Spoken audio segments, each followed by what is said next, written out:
Hello मेरे प्यारे बच्चों, तो कैसे हैं आप सब। उम्मीद करते हैं सब बढ़िया होगा। तो मेरे प्यारे बच्चों, आज की इस वीडियो में हम लोग क्या पढ़ेंगे, थिंक डिस्कस एंड राइट, जो कि बहुत ही सरल है, कुछ भी नहीं है उसमें, जरा सी चीज पूछी गई है। ठीक है, उसको देखेंगे हम लोग। तो प्यारे बच्चों, हम लोग पिछली वीडियो में डबल बार ग्राफ बहुत ही अच्छे तरीके से कवर कर चुके थे, तो उसमें की कोई भी दिक्कत वाली बात रह ही नहीं। और यहीं से ही हम लोग थिंक डिस्कस एंड राइट को अच्छे से समझ सकते हैं। तो चलिए समझते हैं। और आपको अपनी बुक खोलनी है, तो मैं भी अपनी बुक खोल के दिखा देता हूं आपको। तो ये है पेज नंबर 71 पे लिखा हुआ है थिंक डिस्कस एंड राइट। तो ऊपर वाला पोर्शन में क्या रब कर दूं, आपको लिखवाना भी तो पड़ेगा, तो इसे रब कर दे रहे हैं। ठीक है, चलो। ये डबल बार ग्राफ की मीनिंग थी कि डबल बार ग्राफ क्या होता है, तो इसको मैं क्या करता हूं, इसे रब कर देता हूं। और आप ही के लिए मैं लिख रहा हूं क्या, थिंक डिस्कस एंड राइट का क्वेश्चन। ठीक है, तो ये थिंक है, डिस्कस है और राइट, और क्या है, एंड राइट। एंड राइट स्कूलों में ये सब नहीं बताया जाता है, ठीक है, बट चलो मैं आपको बता देता हूं ये सब क्या कह रहा है। कह रहा है if we change the position of any of the bar of a bar graph. वाह, क्या क्वेश्चन है, मस्त क्वेश्चन है। देखो, इफ वी चेंज, क्या है, if we change the position of any of the bars of a bar graph। वाह भाई, वाह भाई, वाह। मतलब समझ में आ रहा है क्या बोला है इसने अभी भी। would it change the information being conveyed and why। बहुत अच्छा क्वेश्चन। देखो, यहीं से समझ लेते हैं। सिंगल बार ग्राफ से भी हम लोग समझ सकते थे, पर मैंने सोचा भाई साहब बने ही हुए तो दिक्कत वाली क्या बात है। ठीक है, तो कह क्या रहा है, ध्यान से देखो। If we change the position, किसकी पोजीशन, बार की। तो ये सब बार, ये बार, ये बार, ये सब क्या है बच्चों, बार है। और ये सब क्या है, इनकी ये सब पोजीशन है। कह रहा है अगर मैं चेंज कर दूं, इफ वी चेंज पोजीशन, इन सब की पोजीशन को अगर मैं चेंज कर दूं, एनी ऑफ द बार, किसी भी बार की, ठीक है, ऑफ अ बार ग्राफ, इस बार ग्राफ की, ठीक है, वुड इट चेंज, क्या ये चेंज कर देगा। अगर मैं इस बार को चेंज कर दूं, इसको इधर रख दूं, इसको इधर लिख दूं, इसको उधर रख दूं, इधर इसको इधर रख दूं, तो क्या ये चेंज कर देगा इंफॉर्मेशन बीइंग कन्वेड। तो जो इंफॉर्मेशन हमें क्वेश्चन में दिया होगा, या वो हमें बता रहा होगा, क्या वो इंफॉर्मेशन चेंज हो जाएगी। आप खुद अपना दिमाग लगाओ, थिंक करो, सोचो। डिस्कस भी करना है, मतलब आपको क्या करना है, अपने दोस्तों से पूछना भी है।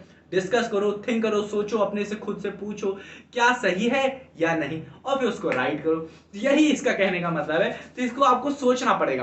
तो सोचते हैं, चलो देखते हैं। अगर मैं इस बड़े वाले को क्या करूं, इस बड़े वाले को उठा के क्या करूं, अब यहीं पे देख लेते हैं। अगर इस बड़े वाले को, ये जो बड़ा वाला है, उठा के मैं इधर रख दूं, और इस छोटे वाले को उठा के इधर रख दूं, तो ये क्या हो जाएगा, इंफॉर्मेशन तो चेंज हो जाएगी ना। जो कन्वे कर रहा था पहला वाला ग्राफ, वो तो अब नया वाला ग्राफ कुछ और ही कन्वे कर रहा है। क्या कर रहा है, अभी ये बता रहा है ग्राफ कि मैथ में भाई साहब हम वीक हैं अभी, बट इस बड़े वाले को उठा के इधर और छोटे वाले को उधर उठा के रख दें, तो क्या होगा, ये बड़ा वाला अब कहने लगेगा, अगर मैं इधर लेके आता हूं, कि हम भाई साहब क्या हैं, अभी तो हम क्लास 7th में बहुत अच्छे थे मैथ में, बट अब क्या हो जाएंगे, जब इसको मैं उठा के इधर रख दूंगा, तो कह रहा अब मैं क्लास 8th में कमजोर हो गया हूं, क्योंकि देख रहे हो बार क्या हो गया, छोटा हो गया।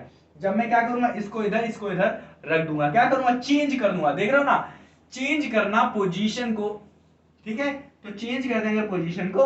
तो जो कन्वे कर रहा था पिछला वाला ग्राफ, अब क्या होगा, थोड़ा उल्टा हो जाएगा। हाँ कि ना, समझ में आएगी नहीं, तो समझ में आ रहा है कि नहीं। तो इसमें क्या है, इस वाले में हम क्लास 7th में वीक थे, और अब क्लास 8th में हम लोग क्या हो गए, स्ट्रांग हो गए। बट इसी को अगर मैं चेंज कर दूं, तो क्लास 7th में हम बहुत ज्यादा स्ट्रांग हो जाएंगे, और क्लास 8th में कमजोर हो जाएंगे, जो कि हम नहीं है। ठीक है, तो प्यारे बच्चों समझ में आएगी नहीं, तो अब थोड़ा बहुत समझ में आ रहा है कि दिमाग में घुस रहा है कि हाँ प्यारे बच्चों ऐसा होगा। अब वाई पूछ रहा है ऐसा क्यों हो रहा है, बताओ बताओ। क्योंकि प्यारे बच्चों जो इन सब की वैल्यूज है, अगर सारे के सारे कांस्टेंट होते हैं, जैसे कि इनको देख लो, इनको अगर मैं देख लूं तो इनमें क्या है कि जो marks obtain by the student है, हाँ कि ना, जो मार्क्स ऑब्टेन है स्टूडेंट को, हाँ कि ना, गिवन डेटा में, मतलब 2005 और 2005 5 to 6 और 6 to 7 में जो हमें मार्क्स मिले हैं वो क्या है, सेम है। जो वैल्यू थी, वैल्यूज क्या है यहाँ पे, सेम है।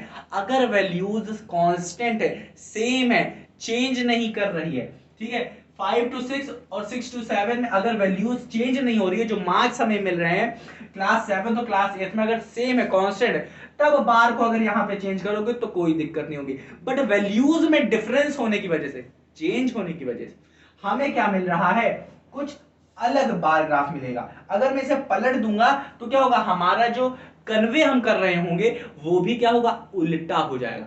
तो वैल्यूज के चेंज के होने की वजह से डिफरेंस इन द वैल्यूज, ठीक है, ऑफ अ गिवन डेटा, मतलब जो हमें डेटा दिया है उसमें वैल्यूज में डिफरेंस होने की वजह से हमें क्या हो रहा है, जो कन्वे कर रहा है इंफॉर्मेशन को वो चेंज हो जाती है, ठीक है, due to the difference in the values. समझ में आया कि नहीं, हाँ कि ना प्यारे बच्चों। तो ये था प्यारे बच्चों हमारा क्या, think discuss and right, class 8 का चैप्टर 5 का, ठीक है। पहला थिंक एंड डिस्कस हम लोगों ने बहुत ही अच्छे तरीके से कवर किया, हाँ कि ना। तो ये हमारा क्या होगा, थिंक डिस्कस कवर हो गया, यहीं पे हमने कवर कर लिया। अगर मैं क्या करता हूँ, सिंगल सिंगल अगर भी मैं लेता बार और उसको चेंज करता, हाँ कि ना, सिंगल सिंगल लेता और उसको भी अगर मैं चेंज करता, तो वैल्यूज अगर डिफरेंट है तो प्यारे बच्चों हमारा बार ग्राफ भी क्या हो जाएगा, थोड़ा ऊपर नीचे ऊपर खापड़ बन जाएगा, हाँ कि ना।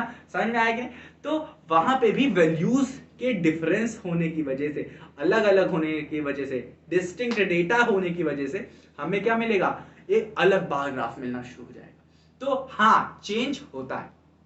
तो प्यारे बच्चों मुझे लगता है आपको ये थिंक एंड डिस्कस अच्छे से समझ में आया होगा। अब हम लोग क्या करेंगे, ट्राई दीज देखेंगे, ठीक है। देखें या ना देखें, आप बताइए, देखें या ना देखें, देखेंगे। तो मेरे प्यारे बच्चों मिलते हैं अपनी अगली वीडियो में, और अगली वीडियो हम लोग पढ़ेंगे ट्राई दिस, इस चैप्टर का पहला ट्राई दिस देखेंगे। तो मेरे प्यारे बच्चों उम्मीद करते हैं आपको ये पूरा अच्छे से समझ में आया होगा। तो आपको क्या करना है, अगर नहीं समझ में आया तो एक बार रिवाइज कर लेना और अपना ख्याल रखना मत भूलना। तो मिलते हैं अपनी अगली वीडियो में।